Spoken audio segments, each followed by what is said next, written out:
Rokudo est un élève de première année dans l'école la plus dangereuse de la ville, infestée de délinquants et de brutes. Mais malheureusement, il ne fait pas partie de ce groupe. Il est plutôt une victime des abus de ses camarades qui se moquent de lui et rendent sa vie extrêmement compliquée. À l'heure du déjeuner, notre protagoniste se retrouve à nouveau sans manger, car même lui se rend compte qu'il n'est rien d'autre que le jouet des brutes qui lui volent sa nourriture, en particulier leur chef, l'Inuma. Heureusement, malgré la perte de son déjeuner, Rokudo peut compter sur ses amis Masaru et Kuji. Sarah l'Inuma, que tout le monde surnomme le colonel, et Kota Kijima, mieux connu sous le nom de chef. Les trois amis déjeunent, mais se distraient en admirant leur camarade Tsubaki qui se rend compte qu'il la regarde. Et elle les accuse auprès de son petit ami l'Inuma, qui les menace immédiatement, leur assurant que si cela se reproduit, ce sera leur fin. Plus tard, les trois amis se réunissent dans les toilettes de l'école pour se lamenter de leur peine, car tout ce qu'ils veulent, c'est vivre en paix et profiter de l'école comme n'importe quel autre élève. Cependant, ce rêve s'éloigne de plus en plus, surtout après avoir entendu qu'une fois que l'Inuma passe en troisième année, il est fort probable qu'il rejoigne le gang le plus dangereux de l'école, ce qui empirera la situation de nos héros. Dramatiquement, car à partir de ce moment, le bravage deviendra le roi de l'école. Nos protagonistes sont désespérés, mais Masaru les invite à jouer aux jeux vidéo, ce qui met les garçons de meilleure humeur. Puis, chez Rokudo, notre héros est surpris de recevoir un colis de son défunt grand-père, et ses amis lui disent de l'ouvrir pour voir ce qu'il y a à l'intérieur. Dans la boîte, il n'y a qu'un étrange parchemin et une note de son grand-père lui disant que si un jour il a des problèmes, il doit l'ouvrir. Ses amis se demandent si c'est une sorte de blague et lui demandent comment était son grand-père de son vivant. Et notre protagoniste se souvient de lui comme d'un homme gentil qui lui assurait qu'un jour il serait entouré de gens qui l'aiment. Quand on lui demande s'il avait déjà mentionné le parchemin, Rokudo se souvient avoir entendu quelque chose, concernant une vieille relique familiale qui contient des sorts de puissants esprits. Le groupe se demande pourquoi Rokudo a reçu le paquet à ce moment-là, car il était censé être livré lorsqu'il serait en danger, mais il ne sent pas qu'il est en danger. Ses amis lui disent que s'il y réfléchit, c'est comme s'il était en danger. Après tout, le lycée est un champ de bataille, et peut-être que la magie pourrait l'aider à en finir avec les brutes. Masaru remet le parchemin à notre héros et les trois amis sont témoins de la façon dont le parchemin brille. Un moment qui les enthousiasme, car cela leur confirme qu'il pourrait effectivement être magique. Rokudo a toujours des doutes, mais ses amis montrent que soudain, une étrange marque en forme de pentagramme est apparue sur son front. Le lendemain, notre héros va à l'école et rien n'a changé. La seule différence est qu'il ne peut pas enlever la marque de l'étoile de son front, sur le chemin de l'école. Rokudo est attaqué par deux camarades qui ne sont pas affectés par la marque, révélant qu'elle n'a pas de pouvoir. Il le frappe donc comme d'habitude, jusqu'à ce que la fille de ce groupe se lasse et que le groupe passe à autre chose. Dans la salle de classe, à l'heure du déjeuner, l'Inuma continue son habitude de voler le déjeuner de notre protagoniste. Mais Tsubaki semble être distraite et dit à son petit ami que puisque hier ils ont mangé le déjeuner de Rokudo, aujourd'hui il devrait le voler à ses amis. Plus tard, ses amis n'ont rien pour déjeuner et miraculeusement, Rokudo a toujours son déjeuner. Notre héros se rend compte que Tsubaki le regarde et dit à ses amis que quelque chose d'étrange pourrait se passer, car pour une raison étrange, la femme est de l'école pour, il semble l'aider. Les trois amis discutent de cela dans les toilettes et se disent que cela pourrait être une coïncidence. Quand soudain quelqu'un frappe à la porte des toilettes et quand ils demandent qui c'est, ils découvrent que ce n'est rien d'autre. Et rien de moins que Tsubaki, qui est entré dans les toilettes des hommes et veut parler à notre héros. Tsubaki parle à travers la porte et demande humblement pardon à Rokudo pour la façon dont elle l'a toujours traité, et elle lui promet qu'à partir de maintenant, elle le traitera beaucoup mieux. Pendant ce temps, en ville, une femme marche en portant une épée en bois sur l'épaule. Le corps robuste de la femme et l'épée en bois attirent l'attention des personnes qui marchent dans la rue, qui parlent dans son dos. La jeune femme s'approche d'un groupe de garçons et demande à l'un d'eux s'il est le chef. L'homme se moque d'elle et lui répond que oui, ce qui lui vaut un coup qui le fait s'évanouir immédiatement. Pas très loin, Rokudo et ses amis marchent et se rendent compte que pour une raison étrange, les regards des femmes se concentrent sur notre héros. Soudain, l'Inuma apparaît, furieux. Il demande à notre héros s'il a fait quelque chose à Tsubaki car la jeune femme a mis la photo de notre héros comme fond d'écran. C'est la preuve irréfutable que le sort de son grand-père fonctionne et maintenant toutes les filles méchantes seront attirées par lui. Rokudo s'enfuit en courant et il heurte accidentellement la fille blonde. Les deux se regardent et elle, surprise, lui tend la main encore couverte du sang du groupe de délinquants qu'elle a sauvagement frappé quelques minutes plus tôt. Le lendemain, notre héros découvre avec étonnement que la mystérieuse jeune femme non seulement fréquente la même école que lui, mais qu'elle partage aussi sa classe. Elle s'assoit à côté de lui et il se demande qui est cette nouvelle élève, et il envoie ses sbires pour le découvrir. Mais la fille ne se sent pas intimidée, le moins du monde par son attitude. Bravement, la seule réaction qu'elle a est de sourire à la menace du Bravucon. Notre protagoniste réagit de manière violente envers la jeune fille. Plus tard, Bravucon ouvre les yeux et découvre qu'il s'est réveillé à l'infirmerie de l'école, après que la jeune Rana Himawari l'ait assommé d'un coup. L'Inuma découvre qu'elle est responsable d'avoir donné une raclée au voyou la veille, simplement parce qu'elle était de mauvaise humeur. Voyant que sa position de plus forte est en danger, l'Inuma jure de se venger de Rana. Pendant ce temps, Rokudo s'enfuit par peur de Rana, mais ses amis lui disent que la jeune fille est en danger. Car à coup sûr, l'Inuma se vengera. Ragna apparaît et Rokudo lui dit qu'il déteste les brutes et qu'il la défendra, ce qu'elle interprète comme un ordre pour détruire chacun d'eux. Le lendemain, Rokudo demande à Ragna de ne blesser personne et elle lui promet qu'elle ne le fera pas, puisqu'il le lui demande. Plus tard, notre protagoniste affronte l'Inuma qui le menace. Inuma allait voir Raina, qui est couverte de bleu. Raina lui dit que des brutes l'ont frappée et qu'elle ne s'est pas défendue, car elle voulait tenir la promesse qu'elle lui avait faite.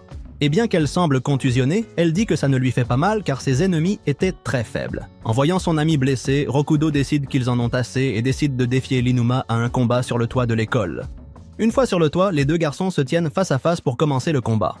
Derrière Rokudo se trouvent ses deux amis qui, bien qu'ils ne soient pas en combat, tremblent plus que notre héros. Avant de commencer, l'Inuma dit à Rokudo qu'il est surpris de le voir là. Parce que, après tout, il est et sera toujours un lâche, donc il pensait qu'il ne se présenterait pas. Après avoir dit cela, le Brave Kong lance un regard totalement froid et terrifiant, ce qui fait trembler notre héros de peur. Cependant, ils sont déjà là, et sans savoir d'où il a tiré son courage, Rokudo donne le premier coup, assénant un coup de poing à l'Inuma au visage, à sa propre surprise. Car il n'avait jamais frappé personne. Mais il est faible, et ne lui fait presque pas de mal en voyant que la bataille a vraiment commencé et en se sentant offensé par l'attaque de son adversaire. Et il ne commande pas. Il reçoit aussi un coup de poing au visage qui laisse notre héros. Pensant, car bien qu'il ait déjà reçu de nombreux coups dans sa vie, ils n'ont jamais été comme celui-là. Ce qui lui fait comprendre que c'est sérieux à ce moment-là. Derrière eux apparaît Rana, qui a été informée du combat par les amis de Rockwolo Udo et furieuse par la scène. Elle commence à trembler de rage derrière eux. Mais elle ne fait aucun mouvement car elle essaie de tenir la promesse qu'elle a faite à notre protagoniste de ne pas blesser les brutes. En la voyant là, l'Inuma a un mauvais pressentiment et s'adresse directement à Ragna, affirmant qu'il déteste les faibles, mais qu'il la respecte. Après cela, voyant que la jeune fille ne s'interposera pas, il commence à frapper Rokudo à plusieurs reprises et sans une seule pause. Malgré les coups forts et constants sur son visage, notre héros ne tombe pas au sol, mais il ne se défend pas non plus, restant debout et supportant les coups. Derrière lui, Ragna veut intervenir, mais elle ne le fait pas. Jusqu'à ce qu'à un moment donné, malgré ses intentions de ne pas demander d'aide à Ragna, Rokudo ne puisse plus résister et, avec son visage totalement enflé, demande de l'aide à Ragna. En entendant ces mots, la jeune fille s'interpose dans le combat et d'un coup, elle met l'Inuma KO au sol grâce à sa grande puissance. C'est là que se termine la bataille. Plus tard, Ragna, Rokudo et leurs amis rentrent chacun chez eux, mais notre héros remercie la jeune fille de l'avoir sauvée et celle-ci rougit. Rokudo rentre finalement chez lui et en chemin, il tombe au sol de tristesse. Car bien que l'Inuma soit à l'hôpital, il a perdu le combat et a dû demander l'aide d'une fille pour sortir de la situation. De son côté, l'Inuma parle avec Tsubaki et lui dit qu'en voyant Ragna, il a de nouveau ressenti de la peur comme s'il était un enfant. Mais presque tout le monde est capable de voir le courage de Rokudo en supportant tous ses coups sans tomber au sol. Le lendemain, notre héros est à l'école et se sent vraiment déprimé par ce qui s'est passé la veille. Il se souvient même que si ce n'était pas pour son sortilège, aucune fille ne lui prêterait attention car il est un lâche. En entendant cela, ses amis essaient de l'encourager mais cela ne fonctionne pas et ils décident de lui laisser de l'espace pour qu'il soit tranquille. Mais ils le ressentent quand même. Ils le suivent de près. Plus tard, Rokudo sort pour rentrer chez lui et rencontre l'Inuma à la sortie, qui avec une attitude totalement différente lui dit de l'accompagner. Craintif. Notre héros fait ce qu'on lui dit. Et tous deux finissent dans un restaurant en train de manger des ramen. À ce moment-là, un groupe de brutes, amis de l'Inuma, se présente sur les lieux. Et en voyant l'un d'eux, Rokudo se souvient que peu de temps auparavant, il lui avait donné une raclée. La brute se souvient aussi de cela et en se rendant compte, il commence à trembler car s'il a frappé un ami de l'Inuma, celui-ci pourrait le détruire. Cependant, Rokudo arrange la situation en disant qu'ils ne se connaissent pas. Ainsi, la tension se dissipe. Ensuite, tout le monde mange ensemble et après avoir passé un bon moment entre amis, ils s'en vont. Après cela, Rokudo demande à l'Inuma pourquoi il l'a amené là et il lui dit que maintenant il ne le considère pas comme un ami.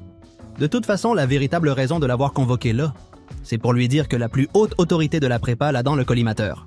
Pendant ce temps, deux personnes informent par appel qu'elles ont finalement trouvé Rokudo. Et la personne de l'autre côté de l'appel lui dit de suivre ses ordres. Alors, ce couple s'approche de notre héros, il se présente comme Sasaki et la fille ne dit pas un mot. Rapidement, ils lui disent à Kusanada l'appel et qu'il doit y aller qu'il le veuille ou non. Après cela, il commence à le menacer, mais derrière notre héros apparaît l'Inuma qui dit qu'il peut affronter Osanada ou fuir comme un lâche, mais que s'il décide de se battre, il sera à ses côtés. À ce moment-là, ses amis apparaissent pour lui dire qu'il n'est pas nécessaire d'affronter Osanada et qu'ensemble, ils peuvent tous les trois changer de prépa.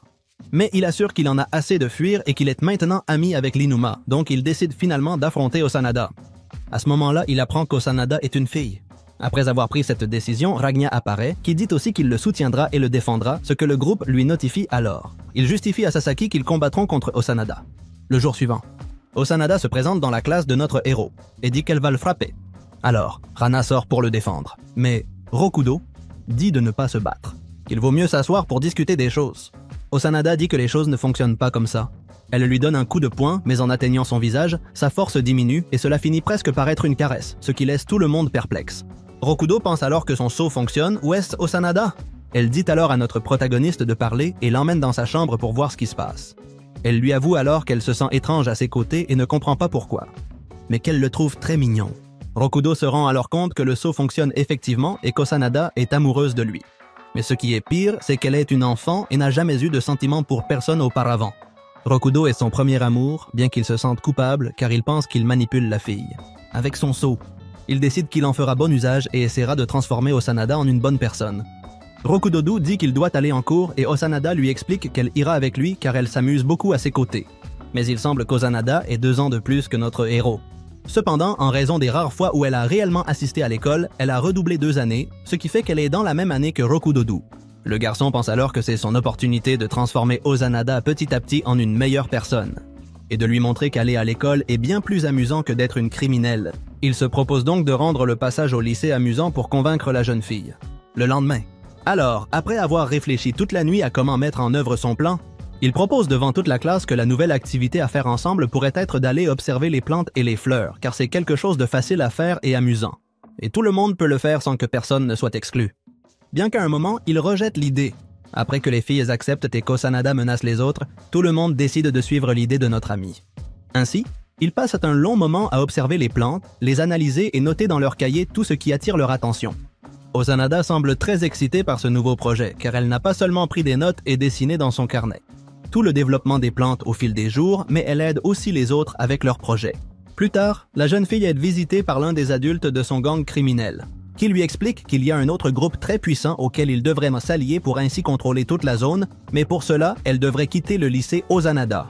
Elle lui explique qu'elle veut maintenant faire tout le lycée car elle s'y amuse beaucoup. Elle s'est fait beaucoup de nouveaux amis et tout cela grâce à Rokudo, ce qui résonne dans la tête du méchant. Le lendemain, Rokudo et ses amis discutent avec Osanada et se rendent compte qu'elle est devenue si gentille que le sort s'est brisé et tout ce qu'elle fait maintenant, elle le fait parce qu'elle l'aime vraiment. Ce jour-là, elle reste plus tard pour continuer à regarder les fleurs car la présentation est le lendemain. Cependant, lorsqu'elle va voir les fleurs, elle découvre qu'elles sont toutes écrasées et détruites car un groupe de garçons s'est battu à côté d'elle et les a abîmées.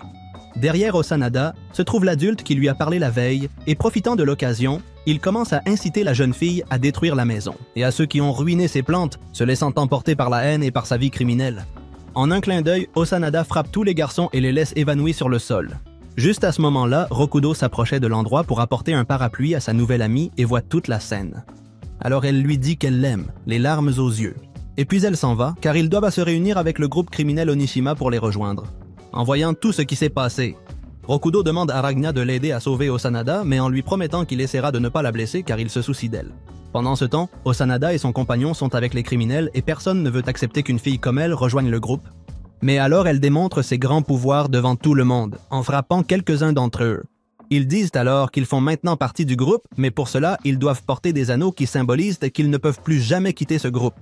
Quand Osanada est sur le point de mettre le sien, elle commence à douter et à ce moment-là, Rokudo apparaît à la porte pour lire son journal des plantes. Pendant que Rana frappe certains des criminels, notre héros lit tout sur les lisses.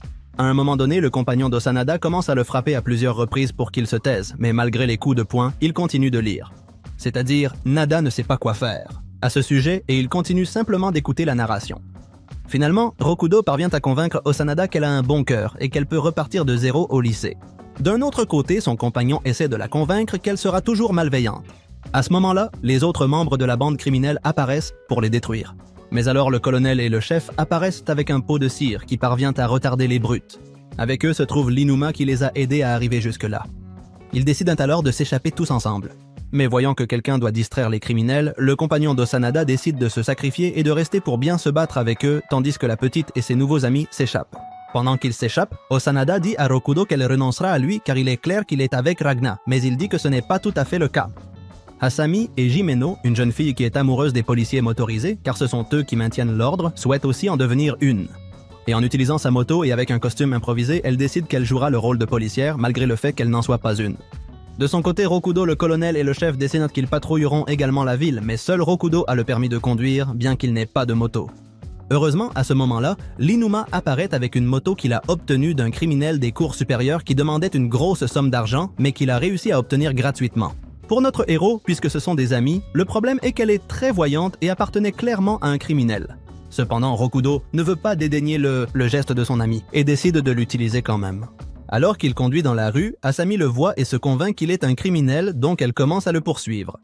Lorsqu'elle est déjà à ses côtés, elle sort une sorte de matraque et frappe sa moto. Mais quand notre héros se retourne, effrayé, Asami est déjà tombée sous le charme du sceau et en tombe amoureuse. En s'échappant si rapidement de cette jeune fille menaçante, Rokudo perd son portefeuille en chemin et Asami parvient à le trouver.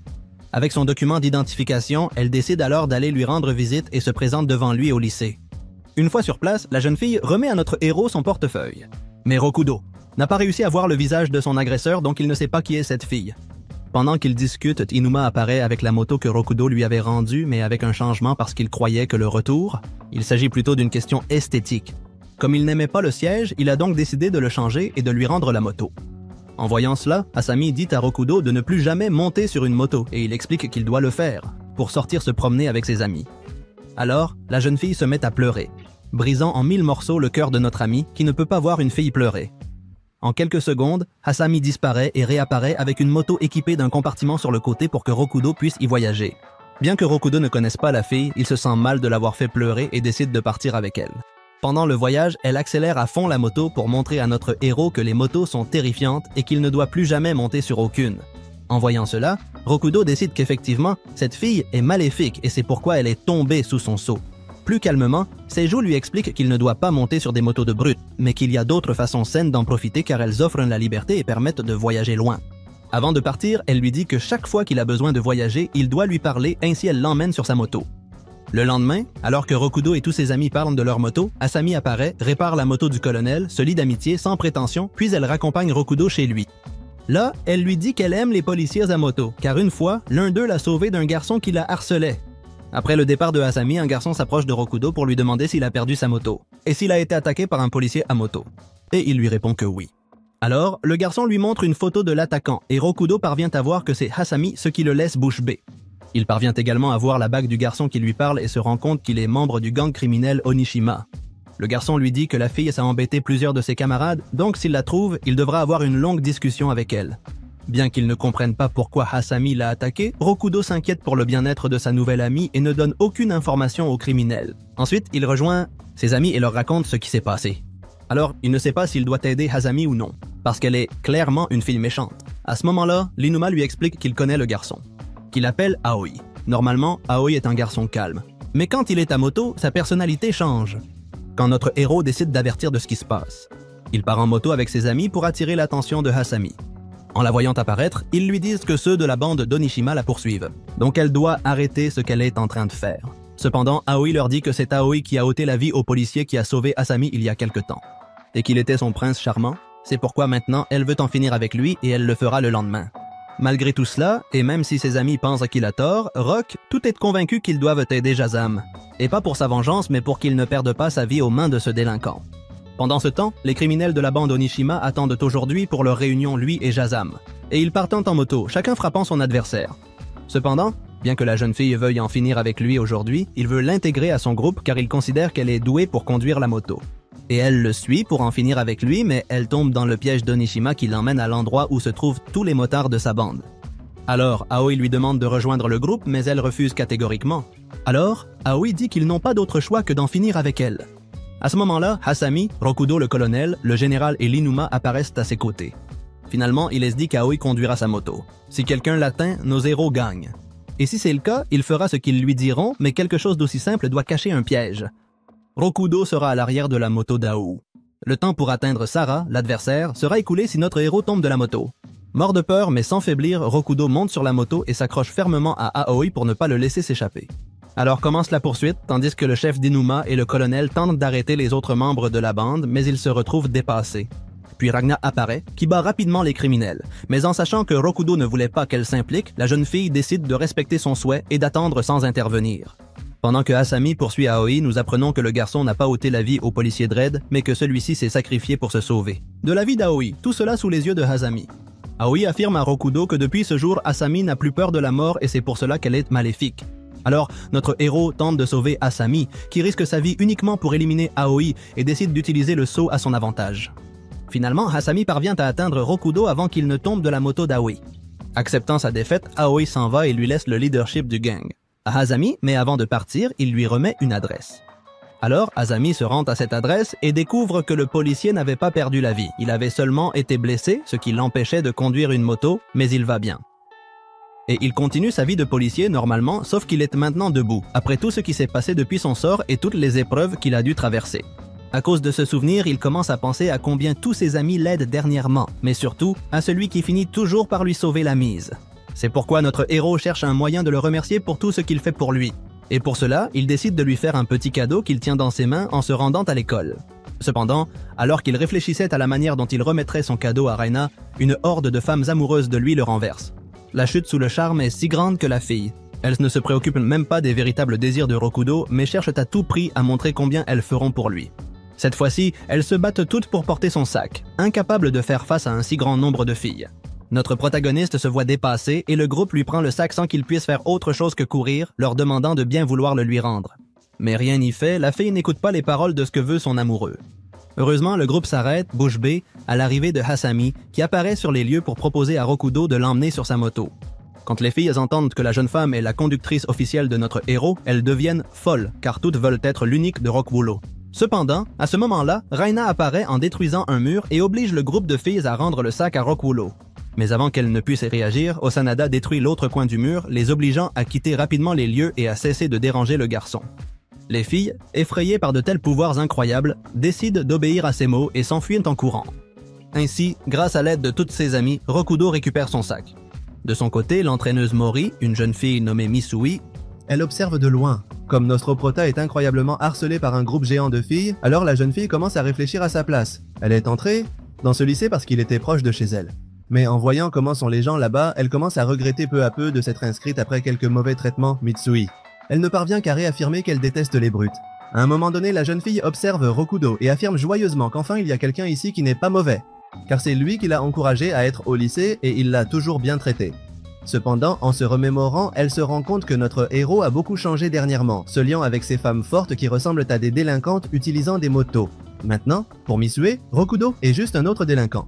De son côté, sans être au courant des pensées de sa camarade, Rokudo continue de réfléchir à la manière d'offrir son cadeau à Reina. Mais il s'arrête alors au milieu de ses pensées, car il se rend compte qu'il ne sait rien d'elle.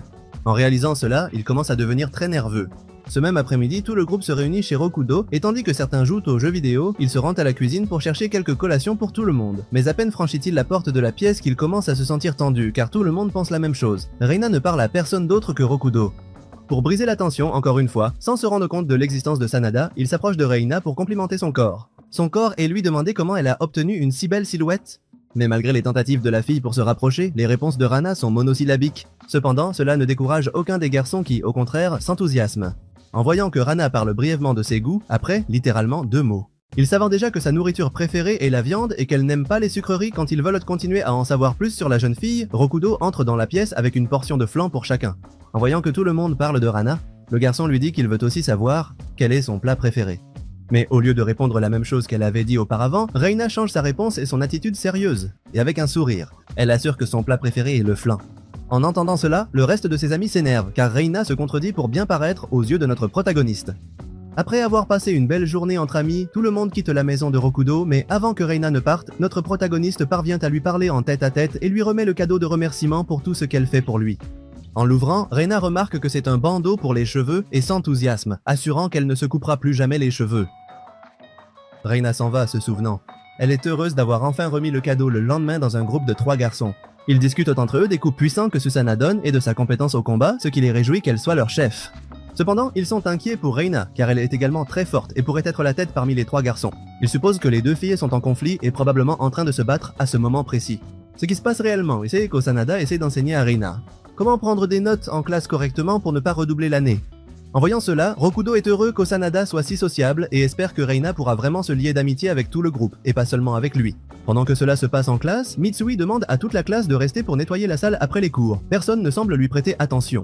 Malgré cela, à la fin des cours, tout le groupe de notre protagoniste reste pour nettoyer. Reina propose d'aider Rokudo, mais Osanada propose de l'aider elle. Le garçon accepte, espérant qu'elles pourront aussi devenir amies, mais Reina se met de mauvaise humeur car elle voulait juste passer plus de temps avec notre protagoniste. Pendant qu'ils nettoient, et sans se rendre compte de leur super force, les deux garçons commencent à casser les carreaux du sol et du plafond de la salle de classe, ce qui laisse tout le monde surpris. En mal, ils ne savent pas comment ils vont réparer cela plus tard. Pendant que cela se passe, le groupe des trois garçons s'approche de la salle de classe, et en voyant l'endroit détruit et les deux filles en face, ils sont convaincus qu'elles se battent et s'enfuient effrayées. Une fois le nettoyage terminé, Ragna et Usenada semblent être devenues de grandes amies, et ensemble, elles ont réussi à réparer tout ce qu'elles avaient cassé auparavant. À un autre moment, Rokudo le chef et le colonel prennent un verre dans un restaurant et à côté d'eux se trouve un groupe de 3 adultes. Bravo, quand est-ce qu'ils cessent de s'en prendre à nos protagonistes? Heureusement, cela ne les importe plus, car maintenant qu'ils ont un groupe consolidé et se sentent en sécurité, les paroles des autres ne les blessent pas. Cependant, une partie de leur conversation suscite de grandes interrogations chez Rock Udo, car en entendant la femme se moquer de quelqu'un qui lui a offert un ruban pour les cheveux, notre protagoniste commence à penser que le cadeau qu'il a fait à Reina est une bêtise. Surtout parce que depuis qu'il le lui a offert, il ne l'a jamais vu l'utiliser. De son côté, les autres filles du groupe de notre protagoniste se réunissent pour plus tard les rejoindre, mais en voyant Reina habillée avec l'uniforme scolaire qu'elle porte toujours, Tsubaki lui dit qu'elle devrait mettre quelque chose de plus joli, surtout si elle va voir le garçon qui lui plaît. En voyant que Reina a sur son poignet le ruban que Rokudo lui a offert, toutes les filles s'enthousiasment, et elles affirment qu'il est d'autant plus nécessaire de lui trouver une tenue jolie pour attirer l'attention de notre protagoniste. Ainsi, les filles vont faire du shopping et Tsubaki mène et décide de chacune des tenues de ses amis. Plus tard, le groupe arrive au restaurant où Rokudo, le chef et le colonel les attendent. Chacun a une tenue magnifique et très originale. En voyant qu'ils sont avec le groupe de Nurse, Stanley, Numa et Usenada, le groupe des Provocone prend peur et cesse de déranger notre protagoniste. Cependant, ce qui importe le plus à Rokudo, c'est de voir Reina avec une belle robe de ville et les cheveux attachés. En y regardant de plus près, il se rend compte qu'elle porte un autre ruban et non celui qu'il lui a offert, ce qui le déprime. Mais alors Rana lui avoue qu'elle porte son ruban au poignet, car ainsi elle peut le voir tout le temps, ce qui la fait se sentir accompagnée. Ces mots feront rougir Rokudo, qui finit par se sentir satisfait par rapport au cadeau. Après une conversation agréable, l'Inuma devient sérieux et commence à parler de toutes les bandes de la ville. La plus forte d'entre elles est le gang d'Onishima, et Rokudo a réussi à vaincre Aoi, le troisième plus puissant. Mais le gang a 5 figures principales, dont chacune a son propre groupe. Le plus puissant, le gros poisson, est Doji Matsugamiya, son président et fondateur. Lorsque l'Inuma essaie de proposer un plan pour le vaincre, Rokudo, effrayé, assure que la meilleure option est de se blâmer avec eux. Bien que l'Inuma ne soit pas d'accord, Ragna, comme toujours, soutient notre protagoniste et tout le groupe décide qu'il s'excusera auprès du gang Onishima. De son côté, Doji se trouve devant le lycée Mori, mais pas parce qu'elle s'intéresse à notre protagoniste malgré le fait qu'il ait vaincu Ois, mais parce qu'elle est excitée à l'idée de rencontrer enfin Ragna. Dans un souvenir de Doji, nous apprenons que la destruction du gang Onishima, il y a plusieurs années, et bien avant sa nouvelle reconstruction, a été l'œuvre de Ragna. Même les groupes les plus forts ont été surpris qu'une seule personne puisse détruire à elle seule un groupe entier et aussi puissant que le leur. Depuis ce jour, Doji cherche Ragna, bien qu'il lui ait fallu du temps pour la trouver, car elle a d'abord dû refonder le gang, qui avait été détruit par sa faute. À présent, notre protagoniste discute de la manière dont il pourrait présenter ses excuses au gang, et ils finissent par conclure que la meilleure option est de parler avec leur président, Doji. Mais avant qu'ils ne puissent continuer à développer l'idée de comment le faire, Tsubaki apparaît agité pour leur dire que le gang Onishima est déjà au lycée. La première chose à laquelle pense l'Inuma est que le gang est là pour brûler toute l'école, donc tous nos protagonistes se précipitent pour présenter leurs excuses avant que cela n'arrive. Cependant, lorsqu'ils arrivent sur place, ils trouvent tout le gang aligné et dispersé, les attendant pour se présenter. Nous faisons alors la connaissance de Doji, le président, de Yui et de Shima, une jeune fille aux cheveux rouges, de Kohei et d'Akai. Un homme avec des lunettes de soleil qui semble très dur, Wakanosuke Kando, un homme gigantesque qui ressemble à The Rock Johnson. Avec des cheveux à Rena Nozumir, un jeune homme sérieux aux cheveux rouges et enfin sa sœur Case Nozumir, une fille qui semble douce, mais qui, je suppose, doit être sanguinaire pour se trouver dans ce groupe. À partir de ce moment, tout le groupe Onishima commence à faire partie de la maison de notre protagoniste sans essayer de le cacher. Doji commence par avouer qu'ils font partie du groupe Onishima, mais contrairement à ce que tout le monde pense, ils ne sont pas là pour causer des problèmes. Au contraire, ils sont entrés au lycée grâce à Rokudo après que notre protagoniste ait envahi une réunion du groupe et l'ait remportée. Aujourd'hui, il a montré à tout le monde à quel point il est courageux et important. Depuis ce jour, Doji et son groupe ont décidé qu'ils voulaient être comme lui. C'est pourquoi le président du groupe affirme que tout le monde les craint et les déteste sans les connaître, mais il espère qu'avec le temps, ils pourront leur faire confiance. Après ce discours, que Doji essaie de rendre aussi aimable que possible, le jeune homme tend la main et la première à la recevoir est Osanada, qui se présente comme la chef d'Amori et leur souhaite la bienvenue. Le suivant à accueillir Doji est notre protagoniste, qui se rend immédiatement compte que le président des Onishima tremble, bien qu'il ne comprenne pas pourquoi. Cependant, tous les membres de son groupe connaissent la raison. Derrière notre protagoniste se trouve Reina, le regardant fixement. Après le cours, toute l'école est en émoi, et dans les couloirs, on ne parle que des gangs qui se trouvent à proximité de Toya, espérant que tout n'explose pas entre eux. De leur côté, les Onishima discutent en privé et demandent à Doji quel est le plan. Alors, il leur dit qu'ils sont là pour recruter Reina. Cependant, le président ne peut pas nier sa peur. Que lui inspire la jeune fille, car il ne sait pas vraiment qui elle est. Quand on pose la question à Rokudo-do, Doji affirme simplement qu'il ne le craint pas, car il est sûr que c'est un garçon tout à fait ordinaire. Plus tard, Mitsui annonce en classe que le festival scolaire approche et qu'il souhaite donc choisir un comité pour cela. Mais personne ne répond parce que la classe est totalement tendue par la présence des Nishima. À un moment donné, Rokudo, le chef et le colonel se cachent dans les toilettes pour parler de cette affaire. Bien qu'au début, il affirme qu'il pourrait continuer sa vie comme d'habitude car il croit que les Nishima ne veulent pas causer de problème, ils réalisent ensuite que cela pourrait ne pas être si facile. Malgré tous les efforts qu'ils font, le sort de Rokudo pourrait causer des problèmes car il y a 2 filles dans le groupe des Nishimas, bien que Rokudo affirme que Yu, et si elle le regarde fixement sans que Kase ne le regarde trop. Cela surprend ses amis car il se murmure que les frères Sumire ont commis de nombreux délits, ce qui est quelque chose de pire, du pire. Ce qui indiquerait que la jeune fille devrait succomber au sort de Nostroprota. Cependant, le chef interrompt pour affirmer que Kase ne semble pas être une bonne fille, tout comme les autres filles qui sont amoureuses de lui. Bien qu'à un moment donné elles aient été délinquantes, elles montrent maintenant qu'elles sont de bonnes personnes. En sortant de la cabine de toilette, les 3 amis tombent sur Reina qui, en voyant Rokudo en face, succombe complètement à ce sort, et tombe éperdument amoureuse de Nostroprota. Cela rend les garçons très nerveux car ils ne peuvent pas croire que le sort affecte également les délinquants masculins. Pour sa part, Doji essaie de converser avec Reina mais ne reçoit que des regards hostiles de sa part. Pendant ce temps, Rokudo échappe à la poursuite de Reina mais après quelques minutes, il est rattrapé. Alors, en tête-à-tête, Reina avoue à Nostroprota qu'elle est en réalité une fille et que le frère masculin est en réalité Kaseno.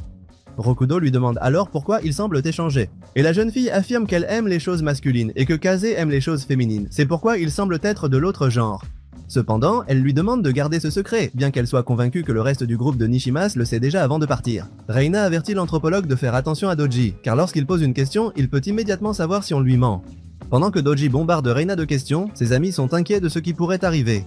Kohei, qui semble être un vieil ami de l'Inuma, bien que ce dernier le nie, lui confie que Doji peut connaître la réponse à ses questions simplement en observant les mouvements faciaux de l'autre personne, de sorte qu'il n'a pas besoin de réponse verbale. Cependant, cela ne semble pas être le cas, car il ne peut obtenir aucune réponse de Reina, comme si la jeune fille avait enfermé ses sentiments dans une cage. Cela effraie Doji, mais à ce moment-là, Rokudo entre par la porte et l'attitude de Reina change radicalement, ouvrant ses sentiments. Alors, Doji comprend que la clé pour trouver la réponse concernant Reina est notre protagoniste. Pour le reste, les choses semblent bien se passer à l'école, sauf pour l'incident. Concernant le lycée, Harikura, les rivaux d'Amori, avaient attaqué les camarades du lycée Amori. Mais ensuite, le groupe Onishima est intervenu, frappant leurs adversaires, qui ont promis de laisser tranquilles ceux d'Amori.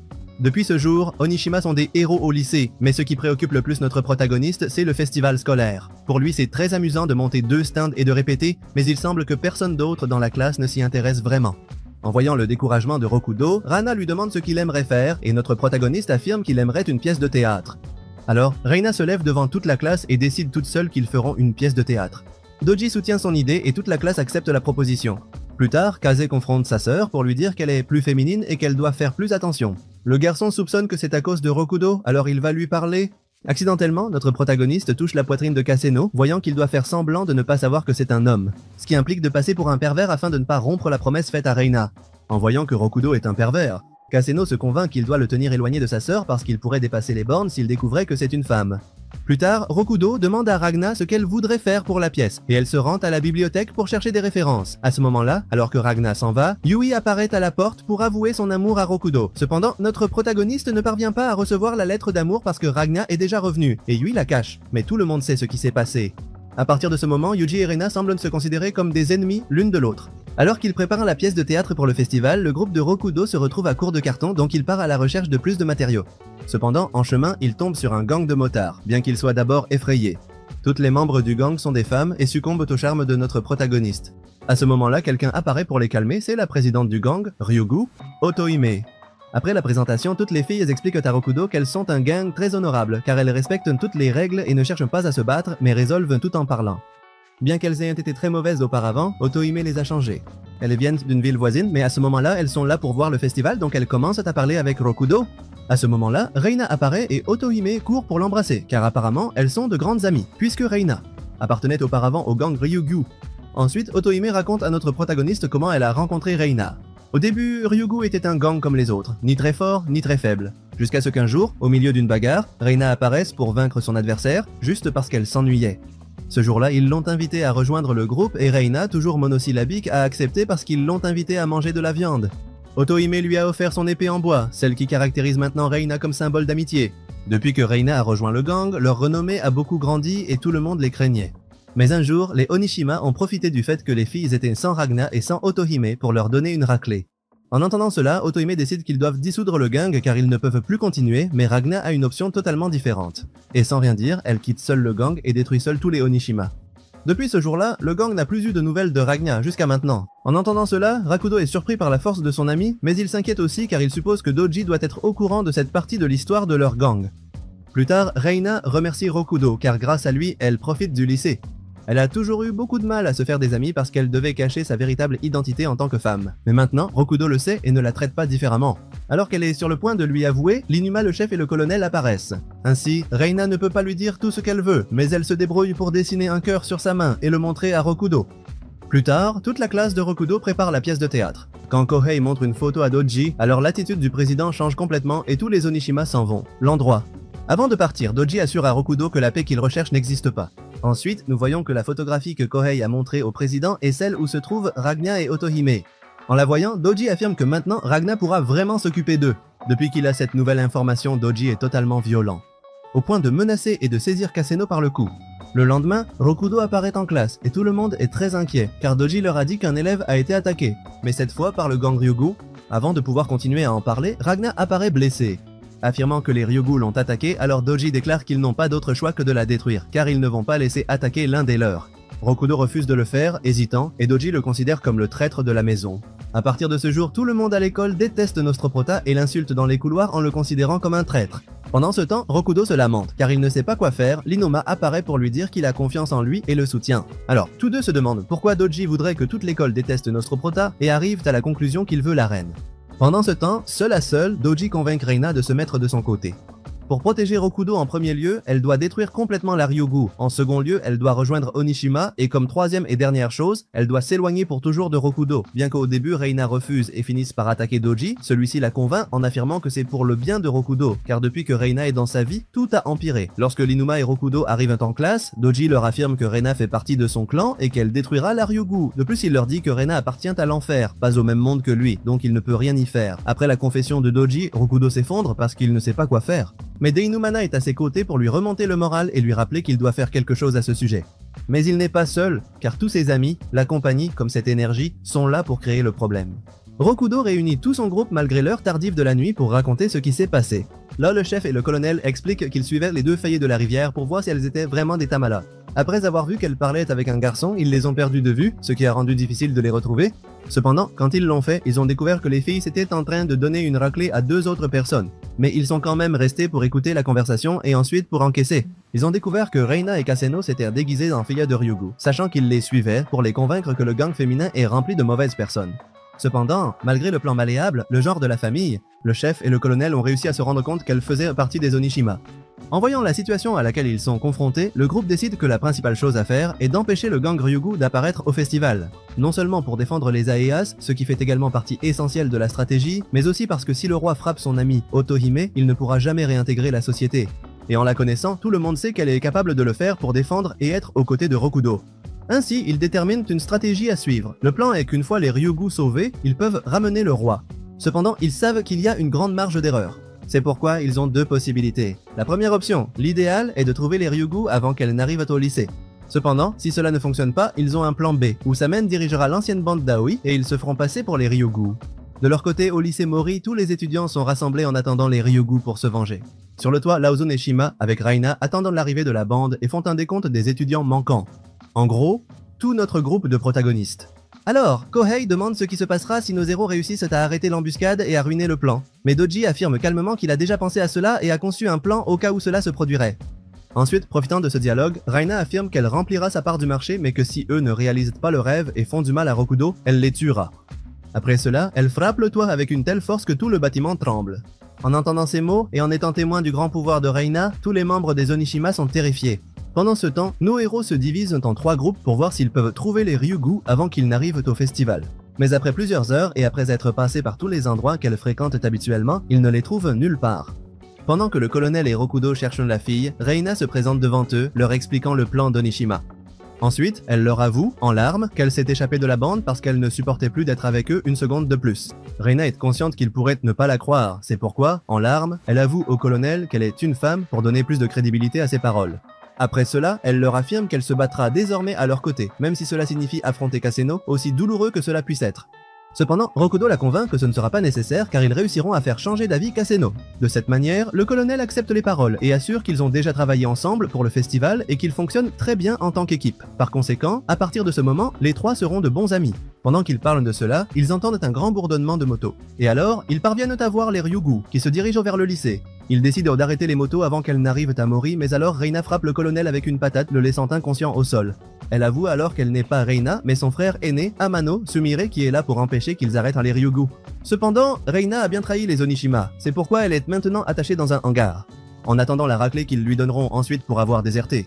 À un moment donné, Kase s'approche de sa sœur pour lui demander pourquoi elle les a trahis et Rei affirme qu'elle ne peut jamais se sentir elle-même. Mais avec Rokudo, elle le peut, c'est pourquoi elle décide de se ranger de son côté. Case ne part pas, mais elle est sûre que tout cela est à la faute de notre protagoniste, donc elle est prête à en finir avec lui. Pendant ce temps, au lycée, les Ryugu sont arrivés et suivant les plans d'Onishima, elles sont emmenées dans la salle. Pendant que le groupe s'occupe d'elles toutes, Otohime sera emmenée au toit pour que Reina s'occupe d'elle.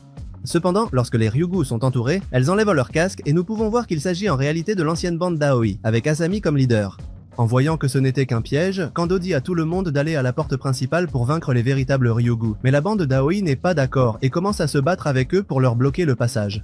Pendant ce temps, à la porte, Suke arrête Ryugu pour lui dire qu'ils doivent partir immédiatement. Cependant, il n'arrive pas à leur en donner la raison.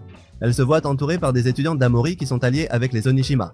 D'un seul coup, Otohime parvient à rendre inconscient l'un d'eux, démontrant ainsi sa grande puissance, ce qui fait que tous les autres étudiants perdent l'envie de se battre. Les Ryugu en profitent pour s'échapper, toutes sauf Otohime qui décide de rester pour se battre. L'un de ses camarades décide de rester avec elle. À ce moment-là, Yui apparaît devant elle, déterminée à en finir avec Otohime, Tsubaki et l'autre fille. Mais Otohime parvient à arrêter chacun de ses coups, démontrant sa grande force. Cependant, derrière elle, sa camarade est capturée par Kando qui affirme que si elle ne se rend pas, il lui brisera le bras.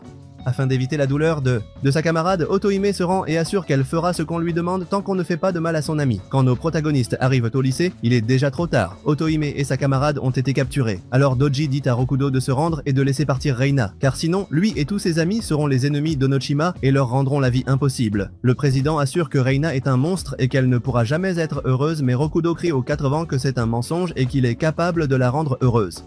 Et c'est ce qu'il fera. Jamais. Mais jamais il ne l'abandonnera. Reina parvient à entendre cela et son attitude change complètement. De leur côté, tous les amis de Rokudo croient qu'il lui a demandé en mariage. Cependant, ils mettent cela de côté car ils doivent maintenant monter sur le toit pour sauver Otohime et sa camarade avant que les Onishima ne leur fassent du mal. Mais la situation est plus difficile qu'il n'y paraît. Parce qu'ils ne font pas seulement face à Aizo Onishima, mais aussi aux autres étudiants du lycée Mori. Malgré cela, nos protagonistes sont prêts à tout faire. Afin de ne pas laisser le mal de la bande Onishima l'emporter, Doji prend plaisir à avoir Otohime emprisonnée et les mains liées. Tandis que sa camarade essaie de la défendre verbalement, Doji ne fait que sourire en assurant qu'il veut la voir se battre contre le monstre qui s'approche à ce moment-là. Bien qu'Otohime n'ait pas peur parce qu'elle connaît son potentiel, elle commence à craindre pour sa vie quand elle voit que sur le toit monte une grenouille avec les yeux totalement brillants de fureur. Pendant ce temps, en bas, nos protagonistes essaient également d'atteindre le toit pour défendre Otohime, mais ce n'est pas facile pour eux car un grand groupe d'élèves est resté sans aide. Ils se trouvent devant eux prêts à commencer la guerre. L'Inuma dirige le groupe, et tandis qu'il frappe les autres étudiants, il donne des ordres à ses amis pour qu'ils n'épargnent personne sur leur chemin et qu'ils aillent directement contre les autres sans perdre de temps. Cependant, en se retournant, il se rend compte que ses amis sont aussi faibles que d'habitude et se font complètement battre. Alors il n'a pas d'autre choix que de s'unir à Ozanada, mais lorsqu'il se dirige vers elle, il remarque que la fille essaie seulement d'arrêter les méchants, les suppliant de ne pas se battre. Et Enuma se rend compte à ce moment-là qu'ils ne pourront pas sortir de là et que tout est perdu. Pénis! Mais cependant, à ce moment-là, Sami apparaît sur sa moto pour dire à Rokudo que, comme il est son chauffeur, il sera toujours là pour lui et il l'emmènera n'importe où. Profitant de ce trajet, tous les autres du groupe montent sur la moto et Sami détruit la porte en verre, réussissant finalement à entrer dans l'école. Mais ensuite, il tombe sur Hanzo, celui qui ressemble à The Rock Johnson mais avec des cheveux, et il bloque complètement le chemin avec ses gros muscles. Asami est complètement convaincue que si elle accélère vers Hanzo, il se poussera du chemin. Rokudo sait que Hanzo ne fonctionne pas comme ça et essaie de se protéger. Il tente de l'avertir de ne pas faire de folie, mais Asami accélère la moto en ligne droite. Hanzo commence à courir vers la moto et d'une seule main, sans aucun effort, il parvient à l'arrêter. Asami est surprise et sous le choc, donc elle ne parvient pas à bouger lorsque Hanzo est sur le point de la frapper avec un grand coup de poing. Par chance, Osanada s'interpose sur le chemin et, d'un seul mouvement de main, parvient à arrêter le coup de Hanzo. Hanzo est surpris de voir la fille là-bas et Osanada dit à ses compagnons de continuer leur chemin pendant qu'elle s'occupe de Hanzo. La roche ne veut pas les laisser passer, mais alors Osanada commence à courir sur le corps de Hanzo, comme si elle était un rat ou quelque chose comme ça, suffisamment pour le distraire et permettre au reste du groupe de passer.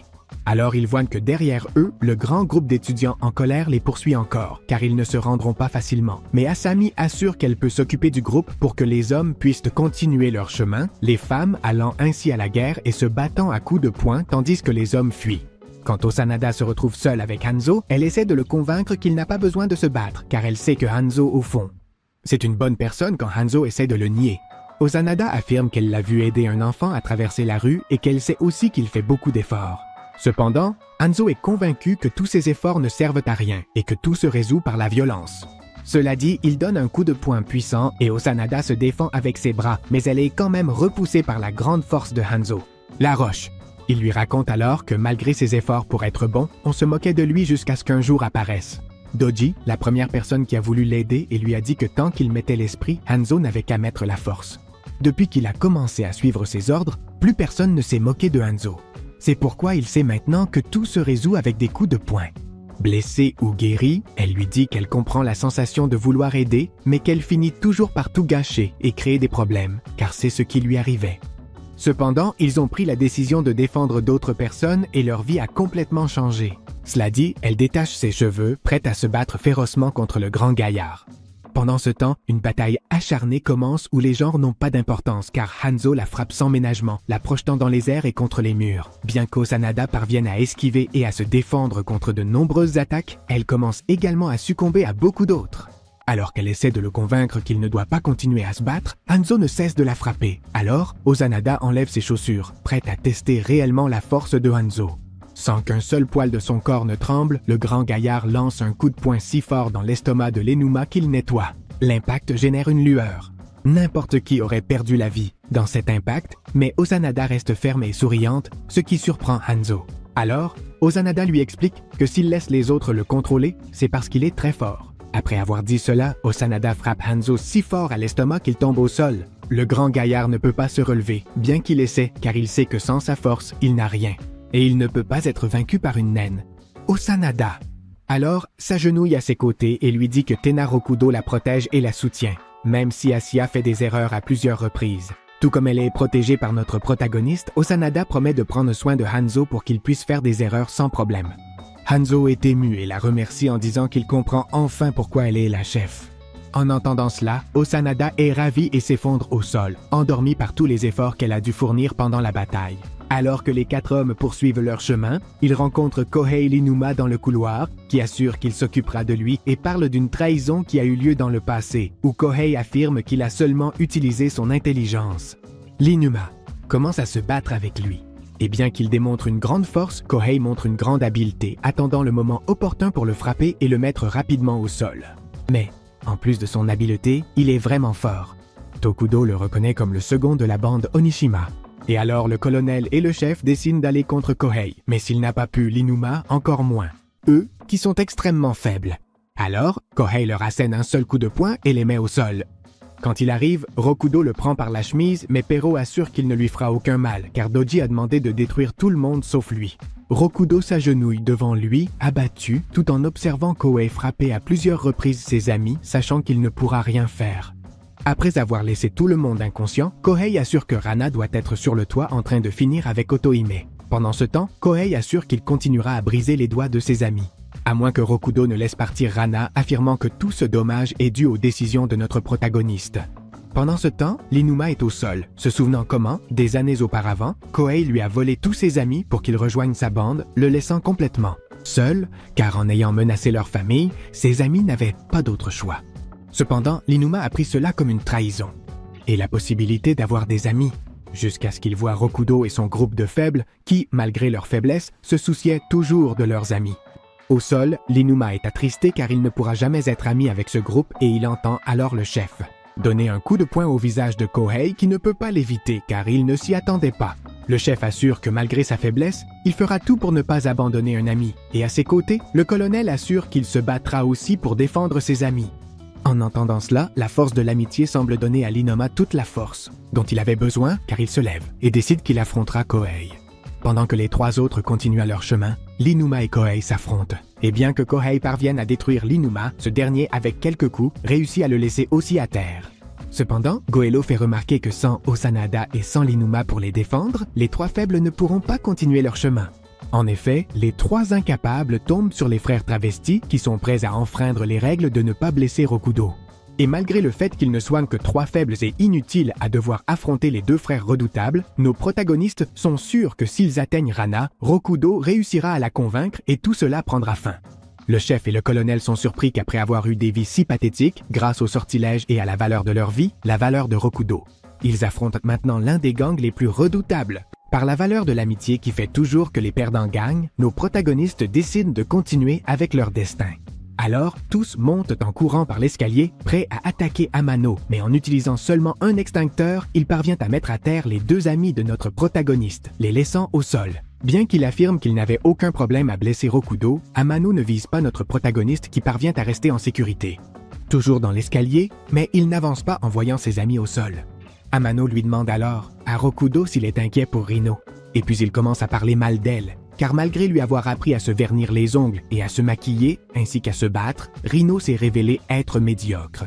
Cependant, ce qui le dérange le plus, c'est qu'elle a oublié son devoir et a commencé à dire des idioties sur le lycée et l'amour, donc elle ne sert plus à rien.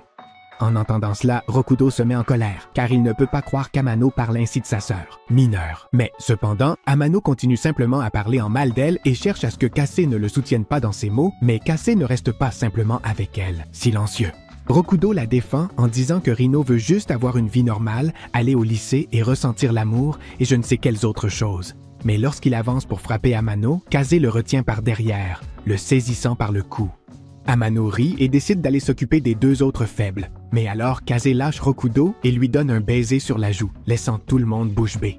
Ensuite, elle enlève sa perruque et avoue qu'elle était Rino tout le temps et remercie Rokudo de l'avoir défendu. Elle lui dit alors qu'elle s'occupera de son frère pendant que Rokudo se rend sur le toit, ce qui était son plan. Plan depuis le début.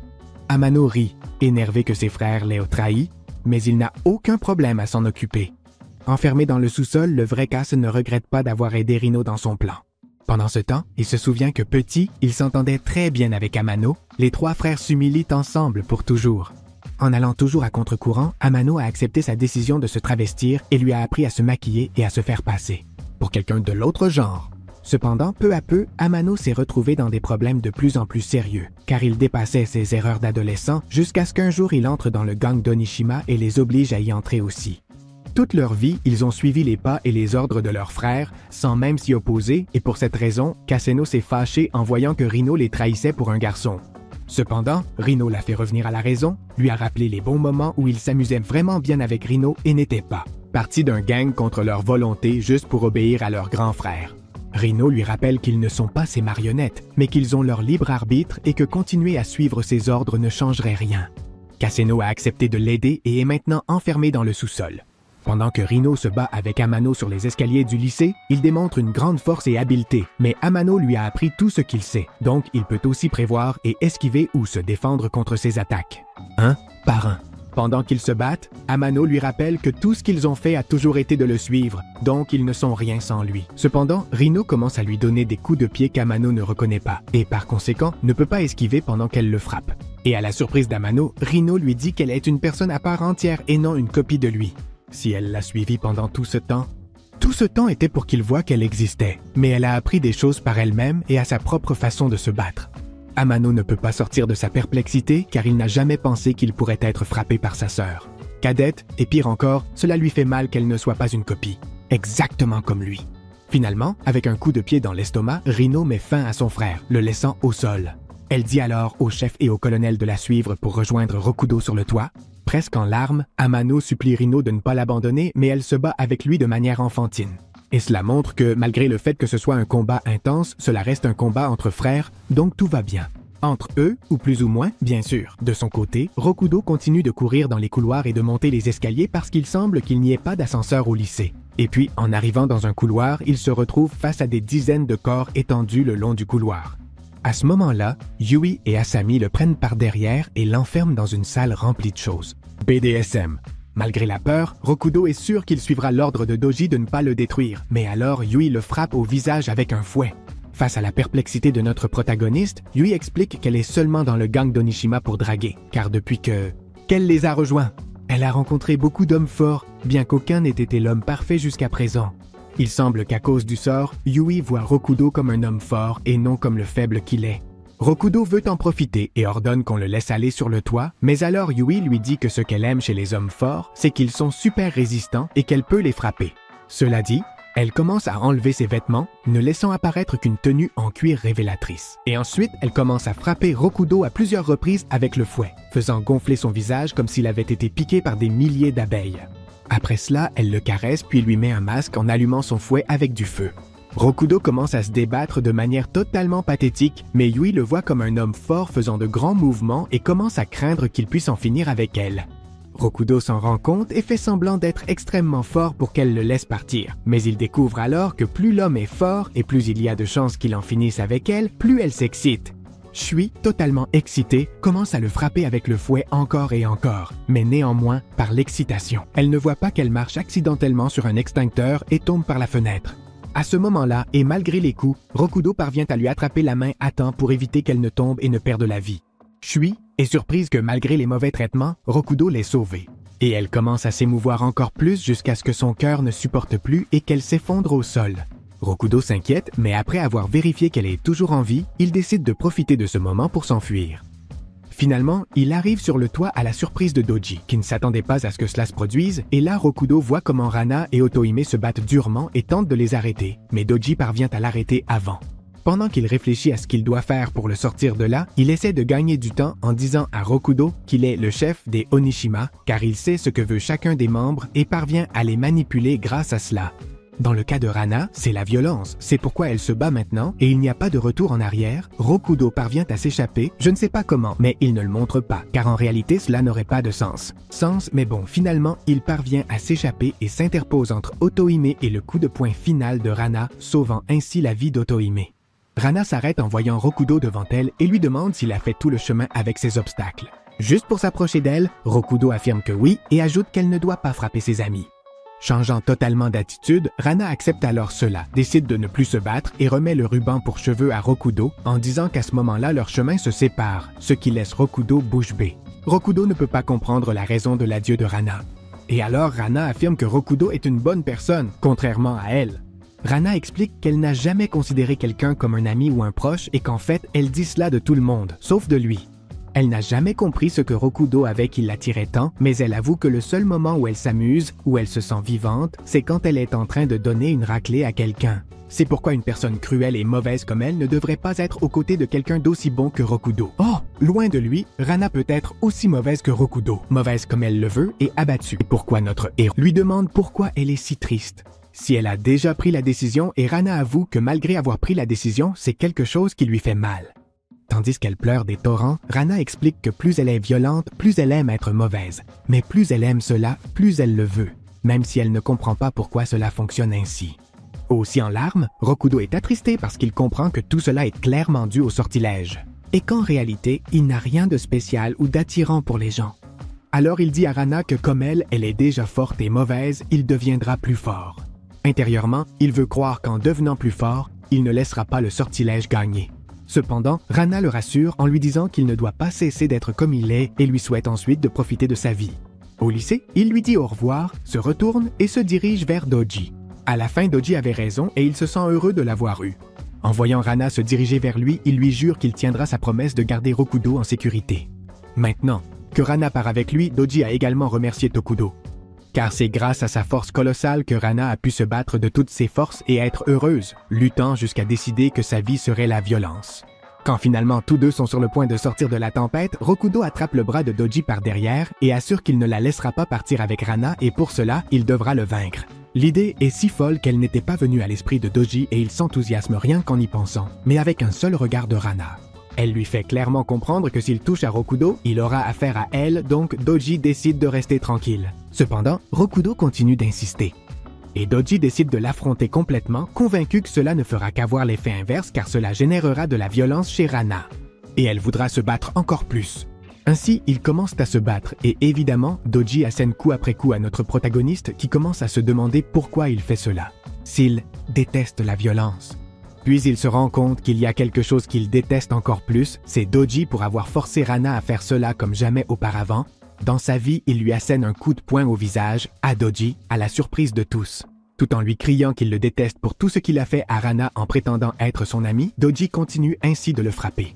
Un coup après l'autre, il le frappe à l'estomac et au visage jusqu'à ce qu'il le laisse finalement au sol pensant que tout se terminera là. Mais Rokudo est têtu et se relève pour continuer à se battre pour son ami et mord le bras de Doji. Doji lui attrape le bras et est sur le point de le casser, mais au fond, il veut juste que Rana mette fin à ce combat parce qu'il ne veut pas faire autant de mal à notre protagoniste. Cependant, lorsque Rana est sur le point de le faire, Rokudo l'arrête. À ce moment-là, quelqu'un frappe Doji et Rokudo parvient à s'échapper en pensant que quelqu'un a dû le sauver à nouveau. En ouvrant les yeux, il voit comment un par un.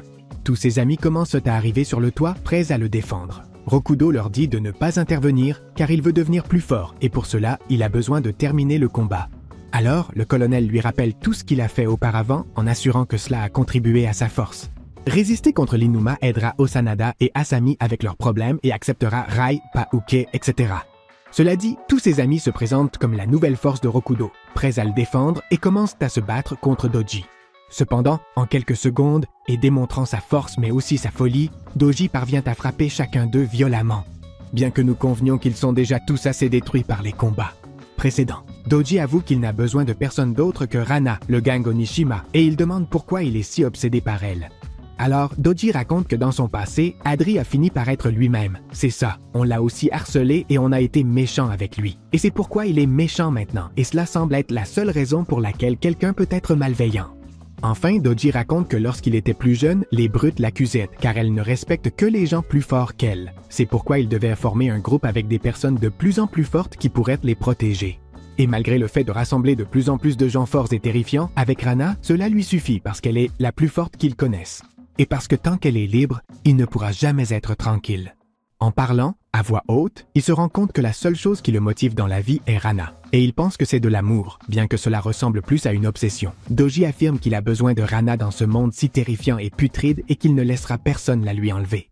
De plus, il dit à Rokudo d'arrêter d'essayer d'être avec Rana car elle-même a assuré qu'il était une mauvaise personne. Mais Rokudo lui raconte que Rana a détruit Oni. Onishima pour son amitié avec Otohime et bien qu'elle ait dit qu'elle n'est pas son amie, pendant qu'elle se battait, elle n'a pas utilisé son épée en bois, qui est justement le symbole de l'amitié entre elles deux, ce qui montre qu'il reste encore de la bonté dans son cœur. Alors, Otohime se relève du sol et essaie de convaincre Rana de tout le bien qui lui est arrivé avec Rokudo, pour qu'elle voie ainsi la bonté qu'il a éveillée en elle. Pendant que tout le reste, détruits comme ils sont, affronte Doji, qui commence à les craindre parce qu'ils ne craignent personne, tout cela grâce à Rokudo. Quand tous attaquent ensemble, Rana s'interpose pour le sauver. Et elle dit à Rokudo que, bien qu'elle ne voit pas cette bonté dont tout le monde parle, elle lui fera confiance et décide de rester à ses côtés. Alors Hanzo, Amano et Kohei apparaissent. Doji les insulte alors de bon à rien et leur dit de partir, mais ils affirment qu'ils resteront à ses côtés quoi qu'il arrive. En entendant cela, Doji sourit et s'en va avec eux. Après cela, Rana commence vraiment à faire partie du groupe, reconstruisant ainsi Doji avec les Onishima et nos protagonistes ont leur festival scolaire.